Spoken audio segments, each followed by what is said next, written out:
Well, you're absolutely right. What happened to 44-year-old Amanda Compton was nothing short of a miracle. Imagine this: a bear's jaws around your head. You have a split second to act, and you live to tell your story. Well, that's what happened on Admiralty Island, which is known to have some of the highest brown bear densities of anywhere in North America. Now, we do want to warn you, the images that you're about to see in this story are graphic, as she and her hunting partner recount the day she was attacked. 44-year-old Amanda Compton is no stranger to Alaska's wilderness. She's been hunting for the last 10 years.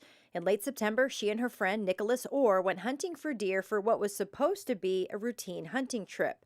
But things changed in an instant when they suddenly found themselves face to face with a mama bear defending its cub. From where I was, to me, it was just at 12 o'clock, a large Bruin erupted from the brush and came straight at me. And there was no time to draw a gun. In what felt like seconds, Compton dropped to the ground, covering her head, but the bear was already on her, its jaws clamped around her skull. It was so fast that I had to react immediately. I do remember it being on me and chewing on my head a little bit. But just as quickly as it started, it was all over and the bear ran off. And it had ran back to kind of where it started, and then it whipped around, and I put the crosshairs right on the middle of its chest and pulled the trigger at like 20 yards.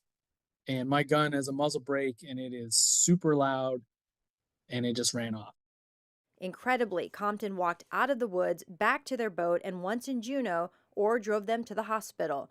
She suffered a deep gash on her head and a puncture wound to her hand. The weird part to me that my head is so small compared to the jaws of that bear that I looked into, that to have the kind of damage, to do the kind of gashes that I had on my skull, that none of them were in my face, over my eyes, nose, lips, ears, any of the, neck, heaven forbid, is really the more remarkable part. Fish and game biologist Stephen Bethune says attacks like this are extremely rare, and in this case, the brown bear went into defense mode. So the bear felt threatened, was protecting its cub, and the victim did exactly what we talked about.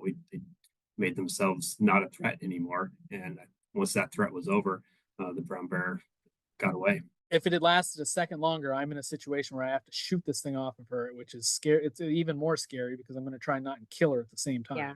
A reminder that even the most seasoned hunters can find themselves in life or death situations. Still, Compton says the attack isn't going to keep her from hunting again. I absolutely anticipate going back out after a recovery. It should have killed me, and so I think it probably just wants me to keep hunting. Thankfully for Compton, this bear encounter ended with her alive, a rare but fortunate outcome. What an incredible story of survival. Now, Amanda is expected to make a full recovery and is already back home healing.